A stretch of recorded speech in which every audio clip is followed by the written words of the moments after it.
Carmilla, by Sheridan Le Fanu. Read by Hushicho. Chapter 3. We Compare Notes. We followed the cortege with our eyes until it was swiftly lost to sight in the misty wood, and the very sound of the hoofs and the wheels died away in the silent night air. Nothing remained to assure us that the adventure had not been an illusion of the moment but the young lady, who just at that moment opened her eyes.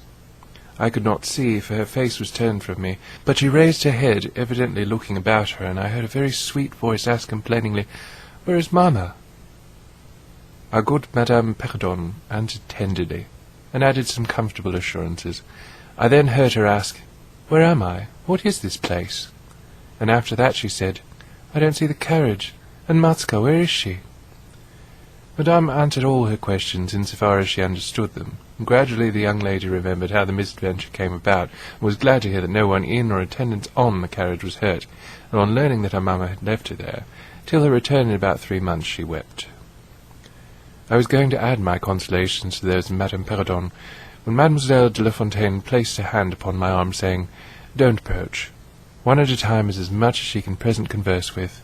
A very little excitement would possibly overpower her now."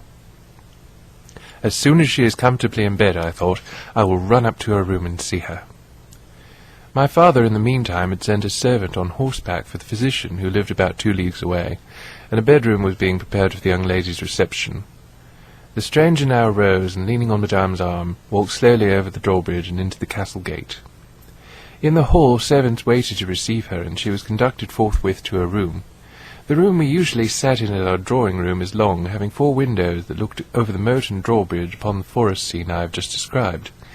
It is furnished in old carved oak, with large carved cabinets, and the chairs are cushioned with crimson Utrecht velvet. The walls are covered with tapestry and surrounded with great gold frames, the figures being as large as life, in ancient and very curious costumes, and the subjects represented are hunting, hawking, and generally festive. It is not too stately to be extremely comfortable, and here we had our tea, for with his usual patriotic leanings he insisted that a national beverage should make its appearance regularly with our coffee and chocolate. We sat here this night, and with candles lighted were talking over the adventure of the evening. Madame Perrodon and Mademoiselle de La Fontaine were both of our party. The young stranger had hardly lain down in her bed when she sank into a deep sleep, and those ladies had left her in the care of a servant. "How do you like our guest?" I asked, as soon as Madame entered. "Tell me all about her." "I liked her extremely," answered Madame. "She is, I almost think, the prettiest creature I ever saw. About your age, and so gentle and nice. She is absolutely beautiful," threw in Mademoiselle, who had peeped for a moment into the stranger's room. "And such a sweet voice," added Madame Perrodon. "Did you remark a woman in the carriage after it was set up again who did not get out?" inquired Mademoiselle, "but only looked from the window?" "No, we had not seen her." Then she described a hideous black woman with a sort of coloured turban on her head, and who was gazing all the time from the carriage window, nodding and grinning derisively toward the ladies, with gleaming eyes and large white eyeballs, and her teeth set as if in fury. "Did you remark what an ill-looking pack of men the servants were?" asked Madame. "Yes," said my father, who had just come in. "Ugly, hangdog-looking fellows as ever I beheld in my life. I hope they mayn't rob the poor lady in the forest. They are clever rogues, however. They got everything to rights in a minute." "I dare say they are worn out with too long travelling," said Madame. "Besides looking wicked, their faces were so strangely lean and dark and sullen. I'm very curious, I own, but I dare say the young lady will tell you all about it tomorrow if she is sufficiently recovered." "I don't think she will," said my father with a mysterious smile and a little nod of his head, as if he knew more about it than he cared to tell us. This made us all the more inquisitive as to what had passed between him and the lady in the black velvet in the brief but earnest interview that had immediately preceded her departure. We were scarcely alone when I entreated him to tell me. He did not need much pressing. "There is no particular reason why I should not tell you. She expressed a reluctance to trouble us with the care of her daughter, saying she was in delicate health and nervous, but not subject to any kind of seizure. She volunteered that, nor to any illusion, being in fact perfectly sane." "How very odd to say all that," I interpolated. "It was so unnecessary." "At all events it was said," he laughed, "and as you wish to know all that passed, which indeed was very little, I shall tell you. She then said, 'I am making a long journey of vital importance.' She emphasized the word, 'rapid and secret.' I shall return for my child in 3 months. In the meantime she will be silent as to who we are, whence we come, and whither we are travelling. That's all she said. She spoke very pure French. When she said the word secret, she paused for a few seconds, looking sternly, her eyes fixed on mine. I fancy she makes a great point of that. You saw how quickly she was gone. I hope I have not done a very foolish thing in taking charge of the young lady. For my part, I was delighted. I was longing to see and talk to her, and only waiting till the doctor should give me leave. You who live in towns can have no idea how great an event the introduction of a new friend is in such a solitude as surrounded us. The doctor did not arrive till nearly 1 o'clock, but I could no more have gone to my bed and slept than I could have overtaken on foot the carriage in which the princess in black velvet had driven away. When the physician came down to the drawing-room, it was to report very favourably upon his patient. She was now sitting up, her pulse quite regular, apparently perfectly well. She had sustained no injury, and the little shock to her nerves had passed away quite harmlessly. There could be no harm, certainly, in my seeing her if we both wished it, and with this permission I sent forthwith to know whether she would allow me to visit her for a few minutes in her room. The servant returned immediately to say that she desired nothing more. You may be sure I was not long in availing myself of this permission. Our visitor lay in one of the handsomest rooms in the Schloss. It was perhaps a little stately. There was a sombre piece of tapestry opposite the foot of the bed, representing Cleopatra with the asp to her bosom, and other solemn classic scenes were displayed, a little faded upon the other walls. But there was gold carving and rich and varied colour enough in the other decorations of the room to more than redeem the gloom of the old tapestry. There were candles at the bedside. She was sitting up, her slender, pretty figure enveloped in the soft silk dressing-gown, embroidered with flowers and lined with thick quilted silk, which her mother had thrown over her feet as she lay upon the ground. What was it that, as I reached the bedside and had just begun my little greeting, struck me dumb in a moment and made me recoil a step or two from before her? I will tell you. I saw the very face which had visited me in my childhood at night, which remained so fixed in my memory, and on which I had for so many years so often ruminated with horror, when no one suspected of what I was thinking. It was pretty, even beautiful, and when I first beheld it wore the same melancholy expression. But this almost instantly lighted into a strange fixed smile of recognition. There was a silence of fully a minute, and then at length she spoke. I could not. "How wonderful!" she exclaimed. 12 years ago I saw your face in a dream, and it has haunted me ever since."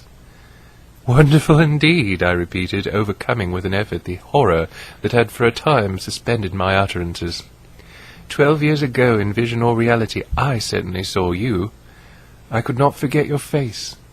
It has remained before my eyes ever since." Her smile had softened. Whatever I had fancied strange in it was gone, and it and her dimpling cheeks were now delightfully pretty and intelligent.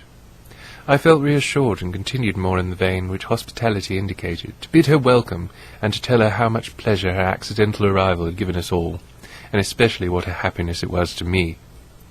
I took her hand as I spoke. I was a little shy, as lonely people are, but the situation made me eloquent and even bold. She pressed my hand, she laid hers upon it, and her eyes glowed as, looking hastily into mine, she smiled again and blushed. She answered my welcome very prettily.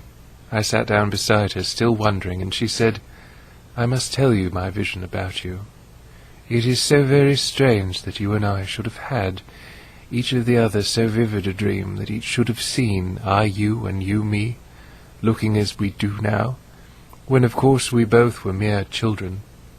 I was a child about 6 years old, and I woke from a confused and troubled dream and found myself in a room unlike my nursery, wainscoted clumsily in some dark wood, and with cupboards and bedsteads and chairs and benches placed about it.